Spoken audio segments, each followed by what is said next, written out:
thing. Okay, hi guys. Welcome to our first video of our new Unit 3. It's called Features of Functions. And we're going to be learning lots of stuff about functions and graphs of functions and all kinds of stuff. So we're going to get started right away. Before you begin, you're going to need to make sure that you have at least 3 different color highlighters or colored pencils, markers, something like that. I'm going to use these 3, but you are welcome to use whichever 3 colors you prefer. Okay, but you definitely have to do this part, so make sure you have them. Now, also another note, we are heavy on vocabulary with this unit, this first unit, this key feature graph. So if I were you, I would grab a vocabulary sheet and fill these out as you go, because I think there's like 7 of them right here. It's like half, because I think there's 15 to it. And we're doing the first 7 right here. So get them out of the way and done with them. Be an awesome idea. Okay, so let's talk about this. We're going to talk about increasing and decreasing and also constant functions. I just forgot to write it.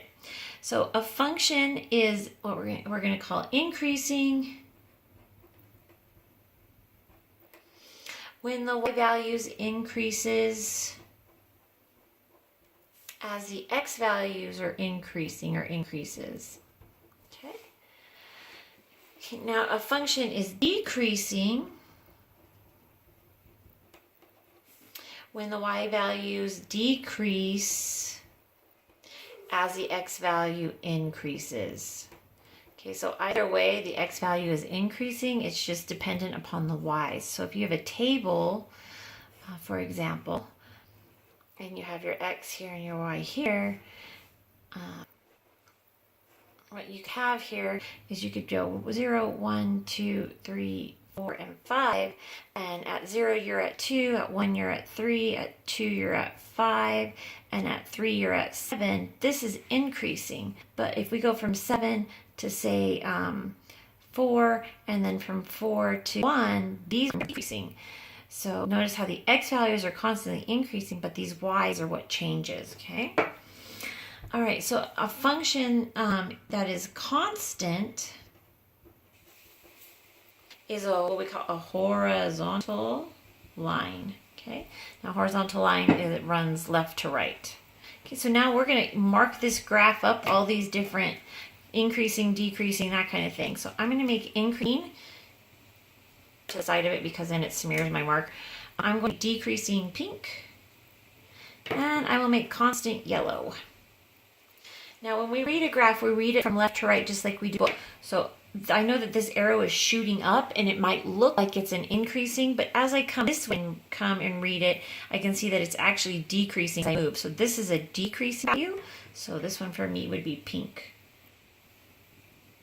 And I'm not coloring the dots, and I'll explain that in a minute. So now from here to here, I'm actually increasing. So that would be for me green. And then from here to here, it's a straight line. It's horizontal. So this is a constant. And then I have another interval of increasing, another interval of decreasing, and then another increase. And then I'm going to end my graph at a constant, a straight line. Okay. So the reason why we don't include those dots is because those are what we call the changing points, the change of direction point, or where it just changes direction at. And for those, when we talk about domain and how we write them, you'll understand more as to why we don't include them. But it's a neutral part. It's not increasing, it's not decreasing. It's pretty much right there. And so this line right here is increasing right up until that point, and then this one starts right after it and goes. But that point in itself does not do anything. It's neutral. Okay, so let's talk about maximum and minimums now. So the absolute maximum is the largest or the greatest, or even the greatest, biggest, whatever you want to write, y value obtained by a function. The relative maximum is also the largest or the greatest or the biggest, whatever you want to write, y value obtained in a section. of the graph. And I'll explain that when I get down here to the picture, okay? So similarly, the absolute minimum is the smallest, littlest, whatever you want to write, y value attained by a function. And then the relative minimum is the smallest y value obtained in a section of the graph. Okay, now there's a couple differences. Well, there's one major difference here. So there's only one absolute maximum and minimum over the entire function, but there can be more than one relative maximums and minimums. Okay, I'm going to color this graph again, so you might want to grab out your markers or your pencils or whatever again. So let's talk about absolute maximum. So first of all, a maximum is the highest point. Now, when we measure maximums, we measure them using y values. Okay. So I want to look at my graph. I'm going to start at the bottom and I'm going to work my way up to the very, very tip top, and that is this point right here. This point right here is what is our absolute maximum. Okay. This one's my absolute max. But now as I kind of look at sections of this graph, I can see other maximums. Like for example, if I just were to look at this section of the graph, I can see that right here there's a maximum. And if I was to look just at this section of the graph, I can see right here that there's another maximum. These are our relative maximums. Meaning that it's of a section of a graph, it's the highest point, but over the whole graph, it's not the highest. So this is a relative max, and this is a relative max. Okay. Now, let's talk about minimums really quick. So my absolute minimum is going to be the absolute lowest point on the graph, again, measuring on my y's. So if I was to look at the very bottom, I see that there's one here and I see that there's one here, but I also see that these lines continue to go on and on and on. This means that they go on forever and that it never stops. So because that these go forever and ever, this means that there's actually no absolute minimum. Okay. However, we do have these two low points in our graph right here, and these two are going to be our relative. Two different ones. So you can see this one has one absolute but two relative maximums. This one has no absolute minimum but two relative minimums. So like I said, you can have more than one relative. You just can't have more than one absolute. Most of us have tons of relatives, right?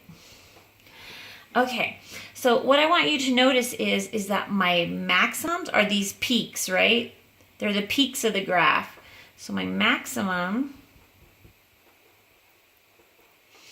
is a peak in the graph. And my minimums are my valleys. See, the minimum comes down here to a valley. This is kind of a valley. So is a valley in the graph. That might help a little bit when you're looking for them. Okay. All right, next page. So now we're already to our watch and learns. There's quite a few of them though, so we're going to go over them. All right, so this first one says, create a graph of the contextual description given. Remember to label. So this is the temperature today in St. George from 7 a.m. to 7 p.m. So immediately I know that my time goes on my x-axis because time always goes on my x-axis. And then my temperature is going to go over here on my y-axis. Make sure you're labeling that. Now, we're not going to do any kind of numbers here. We're not going to plot points or anything like that. We're just going to kind of draw a steady line and kind of talk about it as we go. So in the morning, so this is 0. We still know that. So in the morning, when we wake up to get ready for school or an hour before school starts, lately it's been about 40 some odd degrees. So we're not going to start here at the point because it's not at 0. So we're going to kind of come up the graph a little. And the temperature kind of comes up and then it levels and then it comes up and it levels. And it kind of keeps doing this until about our peak temperature in St. George hits about 2 or 3. And that's where it kind of levels off for a while, hits that temperature for a few hours actually. And then it starts to come down. And so it kind of does the same exact thing on the other side until it hits about 7 o'clock. It might not actually be 40 degrees by 7 o'clock at night. It seems like it's still pretty warm at 7 o'clock, so I probably shouldn't have gone that deep down, but something like that, okay? All right. So now it says create a list of similarities and differences between the two graphs. And what it means is this graph right here and this graph right here. What's similar about them? What's different about them? Well, immediately I can see that one is solid and one is points. That means that one of the differences is that one is continuous and one is discrete. Oops, if I could spell. Okay. I can tell that as I move from left to right, they're both increasing. So that's a similarity. I can also tell that they're both linear because they have a slope. So they're both linear. One doesn't curve. Okay, another difference that they have is that they both cross the y-axis at a different spot. So they have different y-intercepts.